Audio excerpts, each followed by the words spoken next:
Hello, everybody, and welcome to Cinema Savvy. It's myself, George, joined once more by Charlie for a review of Lightyear, the brand new Pixar film, which is a spin-off. What would you call it, Charlie? A spin-off, prequel, origin, all three of them.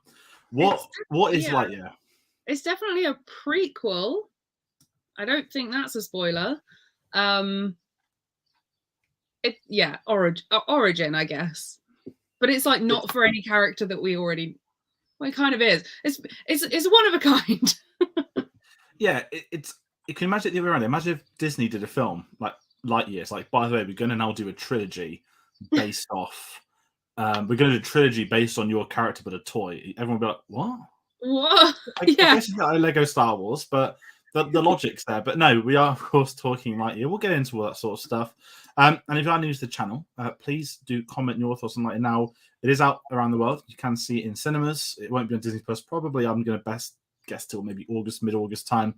But we want to hear your thoughts on this. If you have seen it, if you haven't seen it, what you're looking forward to, what you're not. And we're going to try and keep this spoiler-free. We're not going to do a big in-depth discussion, but we do have some thoughts on a lot of characters and a lot of things to speak about. So if there is, for any reason, a potential spoiler, we'll say anything, but I don't think that'll be a problem. And I said, if you're a fan of this, you're a fan of newer films, please consider hitting the subscribe button. We are still building this. We've got a lot more films looking forward to seeing on the channel. We're a few weeks away from Thor. We've got Elvis next Friday, Elvis comes out, and so many other things happening this year. So please consider that. And if you are new to social media, if you're new to finding us, you can hit us up on Twitter and Instagram at cinema_savvy, Facebook and letterboxd.com/cinemasavvy, and we have a link to Redbubble in the description below. But I never had to speak to you, but how are we doing tonight, first of all, on this not as hot Saturday evening? Yeah, good. I'm very, very glad that it's cooled off a bit today. We unfortunately had no air conditioning in our screening of Lightyear last night. So as well as it being 30-odd degrees outside, it felt about 60 degrees in the cinema. So happy today. Yeah, I would say when you text me last night, I was like, oh, I feel so bad for you, because my cinema wasn't just completely covered in aircon. It was me and one other person for the entire film. Now, I was there a lot earlier. I was there at 5:20 p.m. And I was worried. I was like, oh, am I going to go there? Is there going to be loads of kids?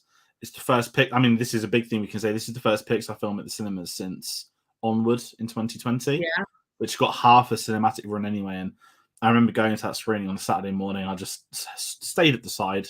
There's a lot of other people there, but I kept myself to myself because I'm still traumatized from Inside Out, which was 7 years ago now, but I will never forget. So, yeah, that's a bit of background. But what we'll speak about before we really get into Lightyear, obviously we've had you on the channel before.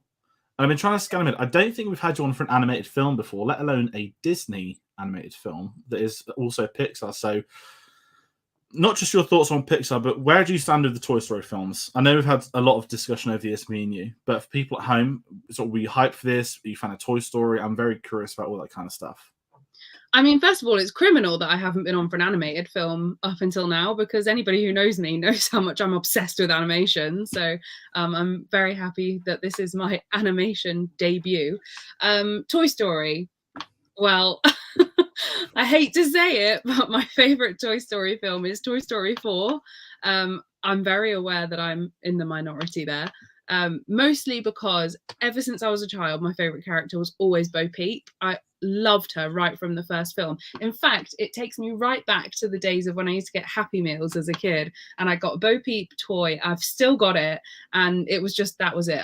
She was always my favorite character. So when Toy Story 4 came out and we knew that it was going to kind of tell Bo's story after what we already knew about her, I was so excited, and for me and for her character, I think it ticked all the boxes. Also, we get Forky and Duke Kaboom in that film. I mean, people need to stop being so harsh about it. It's actually brilliant. But yeah, I mean, they're a groundbreaking series of films. They're innovative, they're clever, they're funny, they're emotional. The animation is still perfect. Yeah, I mean, we definitely wouldn't have Pixar without them. So I love them. No, it's really well said. And the thing Toy Story, I mean, I think I've said on the channel before, I think we did a Toy Story review years ago. And we actually watched it together. I was thinking earlier, because we were at the Lion King premiere. I remember falling asleep in the film, not because of Toy Story, because it was very early in the morning. and I got woke up when the alarm clock scene goes off with Oh yeah. the weird doll things, Yeah. and that was mortifying. I don't think I've ever fell asleep at the cinema before. But yeah, Toy Story. I mean, for me, I'm not a fan of animation. I've never really been big on it outside of Pixar, which is such a Mhm. snobby opinion to have. I don't mind animation. I've seen probably under half of the animated 50. Is it 59 now they're up to? Yeah. I know you're the one best for that, and I know you know it. That's why that scowled, because I think we had this chat last year. But whereas like Pixar, like you can see it on the shelf next to me. I've always had every Pixar film. I absolutely love them. I love them as a studio, and I don't know why I've never really extended it outside of that. But Toy Story for me, everyone speaks about the films they had growing up, and I think as a kid you not classify animation differently, but I always had a favorite animated film. There was like Star Wars, Harry Potter, Spider-Man to a point, and then there was like Toy Story. Like that was the animated one. We had it on VHS, Toy Story 1 and 2. With the PS1 Toy Story 2 game, Toy Story Race on PS1. That was like my animated franchise, which is really like sad to say. The whole my thing. Not that I've got entitled Yeah, to, yeah. but like I didn't really care for Monsters Inc. I didn't care for other ones. It was like Toy Story, and I'm fine. And obviously, Didn't care for Monsters Inc. Who do you think you are? Well, at that age, I was like, just let me go watch Toy Story 2 again. I was Toy Barn. It's got Buzz Lightyear, and the man of the hour, like Buzz Lightyear, has always been my favorite from the series. I've had a lot of debates over the people that all loved Woody, which is fine. Yeah. But I think I always go, is it because of the Star Wars stuff? It's the sci-fi angle that I always preferred Buzz. Yeah. Is it that he's cooler than Woody? It's a really fascinating conversation that I get very passionate about. Yeah, so when Lightyear was announced, and this is where I'm sort of curious of you. I mean, that was at the was it the Investor Day in 2020 when they announced like everything? Yeah. And they're like, by the way, we're doing a film about Buzz Lightyear starring Captain America, and it's confusion Sure. asterisk what Andy saw / a real life thing / we don't know until this week. Yeah. And I want to know, what was it like when this got announced to you? Because Pixar is on a very interesting streak at the moment. They've sort of had these sequels all come and go, and then we've had a whole wave of original films, which is fantastic. And now we're sort of, it's like a purgatory. This isn't really an original film, nor is it a sequel of a capacity. Yeah. So when it was first announced, I remember being so angry that it was Chris Evans voicing Buzz, because I was like, hold on, it's Tim Allen's not dead. Like, why is it not Tim Allen? And then there was all like the question being asked about, well, hold on a second. So is this Buzz Lightyear the toy? Is this Buzz Lightyear the historical figure? Like, is he like Buzz Aldrin? Are we going to see a kind of like biopic kind of film? And then of course it came out that this was the film that Andy saw as a child that made Buzz Lightyear become his favorite toy. So it is science fiction within the Toy Story universe. And then after that, I was a bit like, okay, fair enough. Like, I guess it can be a different voice. I do still think in reality, if we try not to get too confusing, if you go and buy a Buzz Lightyear toy or a Woody toy at the Disney store here, in reality, it is Tim Allen's voice on the toy, and it is Tom Hanks's voice on Woody. So it does make me think, actually, hold on, in that universe, would they maybe have used Tim Allen to voice the toy version of his character, or Chris Evans or whatever? But I'm probably overthinking it. It really doesn't matter. And actually, Chris Evans was great. And it was a bit freaky how Buzz Lightyear actually looked a bit like Chris Evans as well. That kept really messing with my head. Yeah, so when it was first announced, that I did have a lot of questions. I was a little bit like, are they trying to spread Toy Story a little bit thin? Is this like, should we have, I know a lot of people believe that Toy Story should have ended with Toy Story 3 because it is a perfect ending to a perfect trilogy. But you know what? It's popular. They're great characters. It's nice to be focused on Buzz because Buzz is barely in Toy Story 4. So it just kind of gave the audience that little extra Buzz fix. I hope they don't do the same for Woody. It would be very weird. It's a really fascinating one with Buzz because he wasn't in Toy Story 3 much either. He very much had the supporting role, and I think a lot of it, without sort of going nostalgic too far, the Toy Story 2 game, which a lot of people I know my age grew up with, and the same with the Star Wars games, you had Anakin's death sound effect. Everyone knew the Buzz Lightyear death sound, all this other stuff, and he was, I guess, as the lead character in that game, you get more of an attachment to it. And then Toy Story 3 had like Spanish mode buzz, and the fourth one, he didn't get much to do at all. And it's, even I still get, listen, I love all four of those films, not equally. Like, to me, like, I mean, you've spoke, but my favorite order is 2, 1, 3, 4. And I don't dislike any of the four films. I don't think, I think all four are fantastic, if I'm being honest. But I was like, I don't want a Toy Story 5. I think 4 was the definitive ending, and I'm just like, okay, what else can you? I know there's like some Forky shorts on Disney Plus, and where it kind of came with Lightyear for me, I was like, okay, like we're getting some more Buzz Lightyear stuff. Like, this is an absolute win. And when Chris Evans, I mean, to be fair, that night, I'm not going to lie, without getting contextual to what's happening now, Anakin was announced to return as Darth Vader that night, so that's where my head was read. And I remember actually, I think I actually missed the announcement. That I was actually out like drinking for once.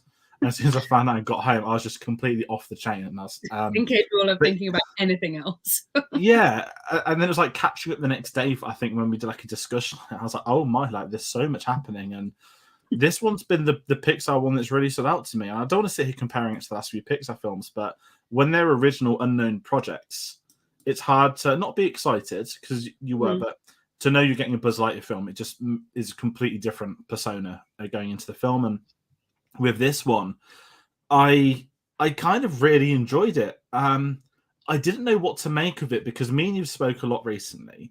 There has been an abnormal amount of trailers for this film, to the point where, like, I'm sure there were like 4 or 5 different ones. I went to the cinema, I think it was Top Gun, and they played another Lightyear trailer. I was like, why are there so many different trailers?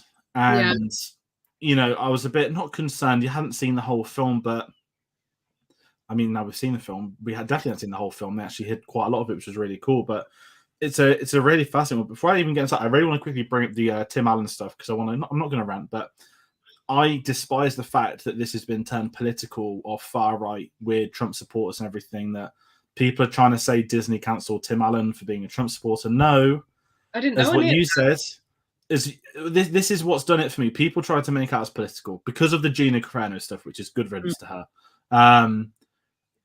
Tim Allen's literally filming a Santa Claus Disney Plus TV series right now.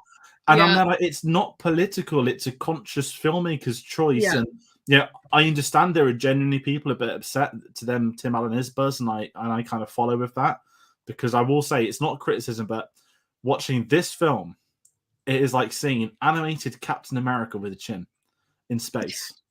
And there are moments when I felt like he was literally Captain America. And I'm pretty sure there was a Cap reference. There was definitely a Cap reference in there. So I turned to Neil and I was like, they've done it. They've officially crossed over Pixar and Marvel. There was definitely a reference. I'm trying to remember what one, but there was a fair few references, I think, to a lot of things. And if we're sort of heading into this, I guess we could say the story for this film. So we're not going to do full spoilers. We're going to maybe talk more about the characters or what we thought of it. But obviously, Buzz Lightyear is essentially at fault for crash landing them on a planet, and they've got to set up there until they can get off the planet. And he basically does an interstellar, trying to find a new form of fuel to escape the planet and take everyone back to mission control. Kind of. I won't say anything more than that.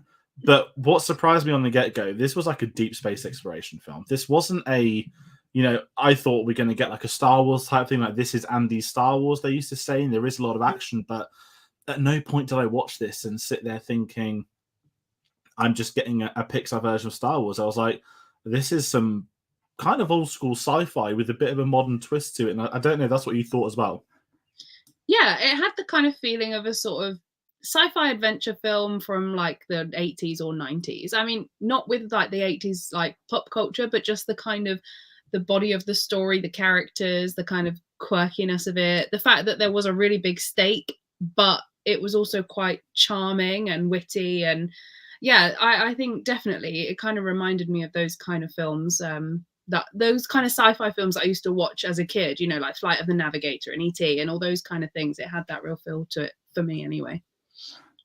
Yeah, and it's a really smart thing for them to do because I think we know not so little about Buzz, but obviously we know a lot. We know that, when Woody reads the side of the box, which is essentially the film.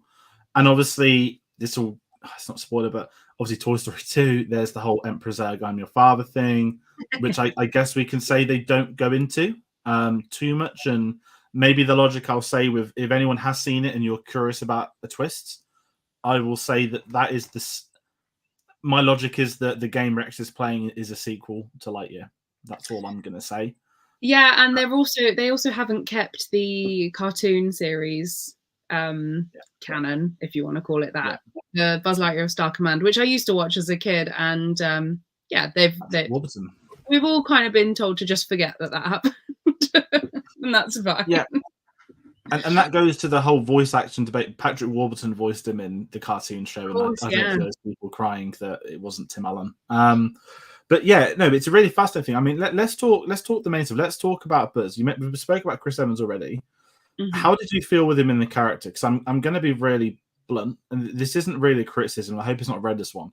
I just didn't hear Buzz Lightyear, and is that the fact? Pretty much all my life, I've known one voice as Buzz Lightyear. I don't know, but because we were watching the film that Andy saw, obviously we're technically watching someone else playing him, which is cool. But again, it's so hard to shake the Captain America image off him. Yeah. But I quite liked him. He wasn't a perfect hero, which is what I thought Buzz Lightyear would be. We know he will be by the end of the film. But at no point did he feel like the perfect space ranger until the end, which is, like every origin story, I guess we could say. And I quite liked his performance. And I'll actually say it was far more emotional than I had any resort to it being. I didn't cry in the film or anything. But there were certain characters where you felt this emotion to them, and I was surprised. I don't know why. It's Pixar. Well, yeah, I mean, Pixar know how to. If they know anything, they know how to do an emotional hook. It's basically what they do in all their stories. I also agree. I liked that he was flawed, but if you think about it, Buzz in the Toy Story films is also flawed, and I think that they kind of kept that consistency, and they I mean, he's not relatable. He's not going to be relatable to anyone because he's a space ranger on some fantastical planet that doesn't exist, and but he has characteristics of being quite human, which I really liked. And yeah, I know what you mean about when hearing it for the first time, it was quite jarring, especially as it is an actor that we're so familiar with his voice.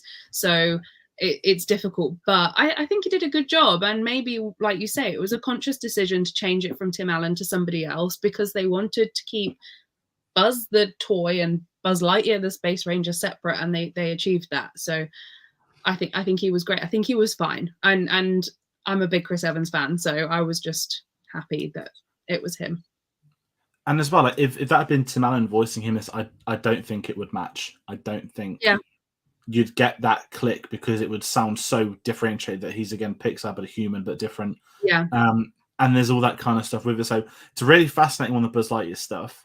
But the one thing that I'd say actually took me with a lot of this film is the supporting cast, because we all know who Buzz Lightyear is. We all know, obviously we sing with Woody and stuff, but getting to meet some of the other characters, and this is where the space exploration theme comes in. We've got two Hawthorns, and that sounds really horrible. So we've got one of his friends at the time the film begins.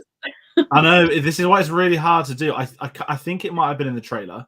I think, and also they're both quite well-known actors, so I think everybody knows Keke Palmer is in it. So I think it's. Keke Palmer's playing Izzy Hawthorne, who in the trailer is the one that says he knew her grandparents. Yeah, and we know that in this one as well, that the grandparent herself is played by Uzo Aduba, Alicia Hawthorne in this, who is like Buzz's wingman. What do you call it? Co-pilot? I don't know. And she's higher up than him anyway. Sorry, ignore me. She's like the commanding officer of the mission that they're on right at the very start. The mission that goes wrong, basically. Yeah. And what I'll say off the back of these, I enjoyed both these characters. I didn't expect, again, I don't know why I feel so harsh saying I don't expect like decent character development. I think I was so fixated upon this being like a paint by the numbers origin story. It really wasn't. And particularly with Izzy Hawthorne, we get a full, it's not just Lightyear's origin story, it's hers as well, and the rest of the team that do jump into this with them. I know we've got Taika Waititi, who plays a character called Mo, but as we said before, no one's going to call him Mo, they're just going to say Taika Waititi. And we've got the character of Darby as well. Yeah. And it's this kind of misfit Suicide Squads. And obviously we have Socks in this as well. Now that's just sort of grouping them all in one. But out of these, I've seen a lot of people talking about socks, so we might as well speak about it. Yeah. The robotic cat, which is voiced by Peter Sohn, an Yeah. actor that I actually haven't seen. Oh, Um, he's a Pixar legend. He directed Monsters University and voiced one of the characters okay. in it. He's worked on lots of the animation departments. He's Pixar royalty. Brilliant. 'Cause I didn't recognize his voice or him. I was like, okay, I hope, because with Pixar, one of the things I love about them as a studio is that everything's internal. Yeah, That, you know, the directors that you see directing now were animating 10, 15 years ago, maybe further back. And it sort of reminds me absolutely. of like Lucasfilm, where it's built up a core that you're literally working your way up, and it seems like everybody does get the opportunity to progress within the company, which I think Yeah. is a wonderful thing for a major studio. And you get so much creativity within those. But socks in this, I mean, you know me, I'm not the biggest cat person as well. I've always been dogs and stuff, and I really like socks in this.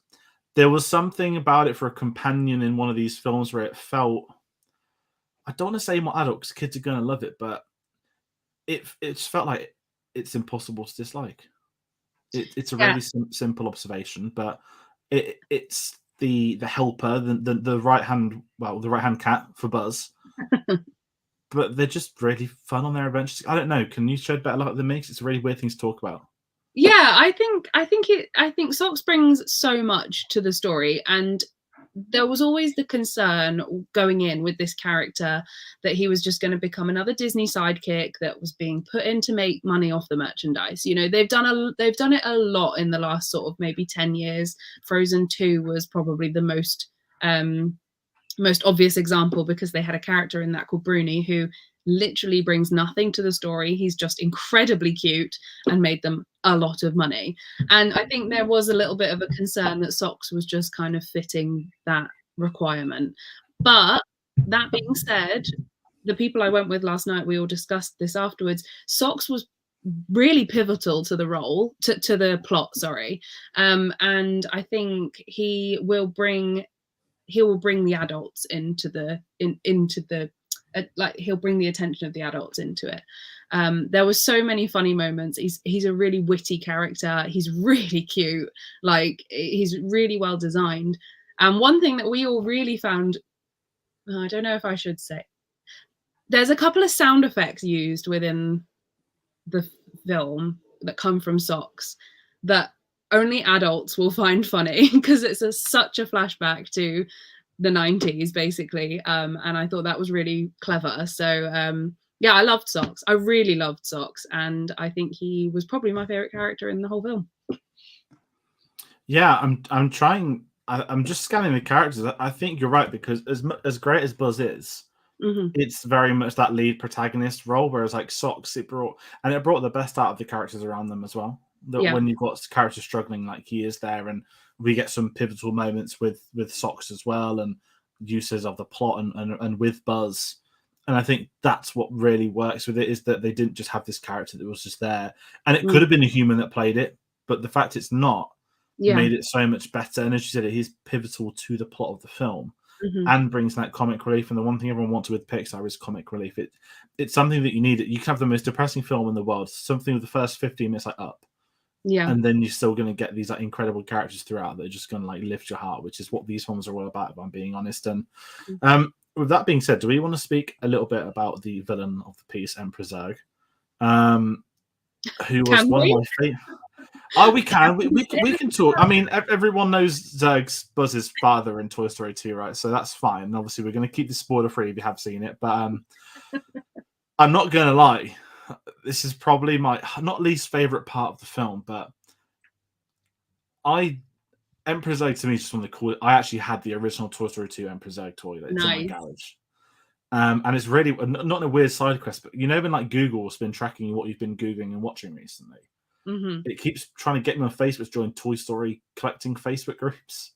And I was Trying like, to hey, get I you didn't know to this. I didn't know there's such a thing. I actually went in there them. is. And like, there's these people that have collected them for like 20 years. They've got like dozens and dozens of toys. It's really cool. I'm not going to buy any though, because I'd honestly bankrupt myself and I can't do that again. I've just got out of that situation. But Emperor Zurg in this, you know, and I'm going to say this, it's not the Zurg we know in Toy Story 2. No. And again, in canon, is there going to be more Lightyear films? I'd imagine in 1995, Andy's world there was. Whether we get it in the human real world, I don't know. But certainly, it's not the Zurg from Toy Story 2 yet. But it's a very interesting use because it's like a giant robot. It's like 30 foot, and I'm just sort of there saying he didn't tower over Buzz like that before. So the weirdest thing for me, I think, Zurg, and I think this isn't a criticism of the film, but maybe I guess like prequel / spin-off media. You always know the villain's going to be safe when it's got, it's like Thanos in Infinity War. We know there's going to be an Avengers Part 2, so you're not going anywhere too far, Thanos, are you? And I kind of felt like that with Zurg, but at the same time, I'm glad it just didn't mean someone else is the villain, because one of my criticisms of Pixar is they always go for this villain that's a surprise all along, and actually it wasn't that much of a surprise. It's quite telegraphed. Does that sound a bit unfair to Pixar, or is that quite common too? No, I think that's fair, and I think that's something that Pixar have often done that makes them quite different from Disney, is that the villain tends to be an internal struggle, or something a bit more metaphorical, or in some of their films there isn't even a villain. It's just kind of like, we've just got something we have to overcome in this film, and we will, and obviously they will do it. There's no, like, it's not really a hero and villain kind of story, which is fine because they're all incredibly popular and they work well. But Disney have always been so much more with the sort of textbook supervillain, Maleficent and Cruella and Ursula and all of that kind of stuff. I don't really have anything I can say about Zurg. I don't really know what to say about him. I think he's the visual that you want from this film. When it was exciting, I wish he hadn't been in the trailer. But there's probably quite a lot we could say about that, really. I think that's my point as well. If it hadn't been in the trailers, you'd be maybe expecting it, but I think if it had come in, you'd have had a bigger moment of, oh my God, that's Emperor Zurg, and you never really had that. And it's like such a minor gripe for me, which I think shows how much I did enjoy this film. But one thing I want to speak about before we start to round things out, we've got to talk Michael Giacchino, who is one of the all-time Pixar legends. I feel like I did this a few minutes ago. I worked out how many Pixar scores he'd done. It's so many. I think it's like between a quarter and a third or something at this point, maybe even a higher percentage. But I thought this was my favorite Pixar score in quite a few years, and I think. Oh, I thought you were going to say ever. No, oh god, no. Toy Story is still there for me, but to come in and put his own stamp as he does, it felt like Rogue One. I know he did Rogue One score, but it was like Michael Giacchino is allowed to go in space, and Michael Giacchino is doing new themes, doing new music, and it felt right for what this film is. The action beats worked, the dramatic beats worked, but just the space exploration stuff, you could tell he was really enjoying composing, and I absolutely loved the score. I don't know about you as well. Yeah, I mean, it didn't really stand out to me maybe as much as it did for you. I think I prefer some of his other Pixar scores more. I think you can't really go wrong with the Up score. I think that's the one he won his Oscar for as well, right? And I don't want to say which ones I love in case they weren't ones done by him, but I think all his scores are perfect, and he's so good at what he does. And like you say, it was nice for him to have been given this one. They could have given it to Randy Newman, who did all the Toy Story ones, but of course they decided to mix it up a bit, make it seem a little bit more like a big sci-fi blockbuster rather than like a friendly, colourful kids film, which is nice. I think he did a great job, and I remember sitting there during the credits, obviously waiting for the credits to finish. And just it really stood out to me. And something else that I know this is not really a review on the film, but something that I really loved was in the credits, they had every member of the orchestra and every member of the choir credited, which I just think is so nice, because in a film like this, and with a composer like Giacchino who uses these great big orchestras and choirs, it was nice that they just got a little credit on there, which I don't see very often in the credits. So I just wanted to add that as well. No, it's a really good point, because you texted me yesterday, and I was on my phone for the credits, because I knew there were 3 credit scenes. I don't know. I mean, I know why, because it's it's a fictional film within the Toy Story universe or whatever. But when one of them comes at the usual mid credits point, and then the others come what feels like 10 minutes after and back to back. It's a very weird one, but I like to score. And I said it's good he's getting the credit, because a lot of people that work on films in that industry don't get credits, and I've known people myself that have worked on stuff for months and months at a time, and they don't get the credit. and it's like a really weird thing. So I'm glad that he's probably gone out of his way. Now, whether this score was done across lockdowns, I don't know. I know it might have been done this year, so it might have opened, but a lot of film scores were done. I mean, Hans Zimmer did the June score in lockdown across like internet calls and Skype, and Crazy. the way it came out as good as it did is scary. When you have not got them all together in one room, and it's just fair play to him for getting them credit, because that would have been something that Michael Giacchino did. And to fair to Pixar, they're the kind of company that would let him. They're not the company that's going to kick about over someone getting a credit. They're generally some of the nicer ones. So yeah, and I know we can't really talk about favorite scenes per se with this being spoiler free, but I kind of want to go into like final thoughts, like where you stand with the film. Because for me, I enjoyed it. We're in this weird time now where people believe you must either love or hate a film, and that's the wrong answer. And I just thought it's fine. It's a crowd pleaser. It's entertaining. I got 2 hours of aircon. Sorry, I know you didn't, during one of the hottest days of the year. And, I enjoyed it. Is it on the quality of Toy Story films? No. Is it on the quality of Pixar at its best? No. Is it better than Pixar at their worst? Yes.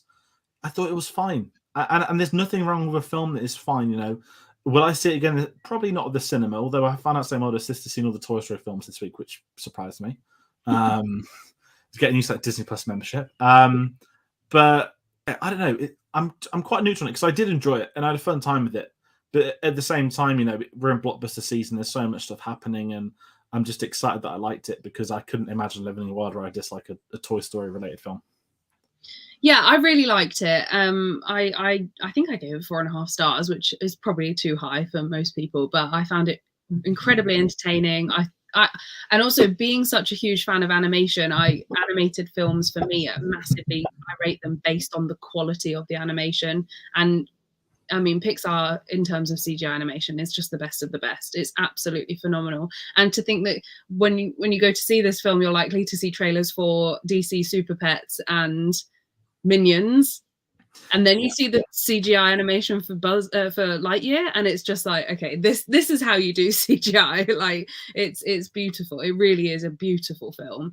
But yeah, I loved it. I probably will go and see it again at the cinema. I do think it's quite funny that this weekend people seem to be double featuring Lightyear with Black Phone, which I think that's quite there's an interesting double bill for everyone. Yeah, I mean, at least we don't get the Black Phone trailer more. I'm not great with horror. I don't enjoy it too much, but I don't know what way you do it. Could you do a horror film and then watch this to pick up the mood, or do you get yourself in a good mood and then have it ripped from your I heart? think I'd have to do Lightyear second because I'm such a pansy. I need something to get me out of the Black Phone scariness. I'm still recovering from, I think I did one of the weirdest double bills last year. I've forgotten which one it was. There's been so many, but there was another one like Belfast followed by this year. I think I did Belfast and Nightmare Alley back to back, which was just that's intense. Yeah, there's some mega ones, but yeah, fair play to anyone doing that. You're getting your cinema and your day out's worth in the aircon, but you get the aircon, that's the main thing. Aside from that, I pretty much this. One question I'd love to ask you actually, really quickly: do you want another Lightyear film? And do you think they will do one? Which I guess is the other question, the answer, isn't it? They will do one based on how much money this one makes. And I don't think we need one. If they did one, I would go and see it. And I would probably enjoy it. Yeah, and we're going to get its opening weekend numbers tomorrow, which is very curious. Opening against Top Gun and Jurassic World Dominion. Not the best of release windows when nothing's coming out. I did get a trailer for Railway Children, which is a bit weird to see that in Lightyear because people my age don't even know what the Railway Children is, so I don't know how you're going to advertise the sequel to kids younger than me. I just want to say because that was a very weird Railway Children is. What's wrong with you? You uncultured swine. Maybe we can get a Toy Story version of the Railway Children. It might make more sense to people, but it is one of those. But yeah, it's very weird at the cinema at the moment. I feel DC Superhero Pets saw my first trailer. That looked terrible. I won't be seeing that. I know it's got The Rock in it, but no thanks. Cool. But yeah, aside from that, I think that's going to wrap up our review for Lightyear. So if you have seen the film, please comment below. Let us know your thoughts on it. As I said, we've kept it spoiler free. We're not going to do a spoiler discussion for this one.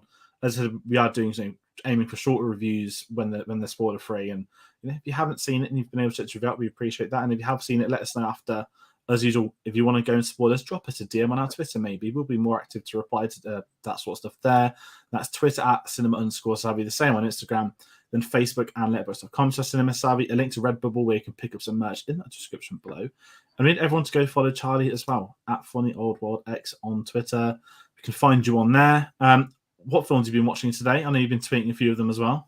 Yeah, I've had quite a mixed day today. I watched I can't even remember what it's called now. The Legend of Bagger Vance, which was like an old film about golf with Matt Damon in, which I watched because it had Matt Damon in. I watched the 1997 Rodgers and Hammerstein's Cinderella, which if there's any old school Disney fans out there, you'll all know it's an absolute classic. And then I finished with the original Let the Right One In. So it's been varied, to say the least. But it's been good. Pretty intensely. Everyone, please follow Charlie on there. She's always helping out in the videos, and always appreciate you taking time out to do so as well. We're getting with some more Pixar stuff. I don't think there is another Pixar film this year though, but there is a Disney animated one. We've got. Is it Old New World? Is it something like that? Do you know what? It's so funny because I am a Disney super fan, self-acclaimed, always have been, and I never heard of this film before. It seems to have completely come out of nowhere. Though I do know Jake Gyllenhaal's in the cast, and it's set on like a.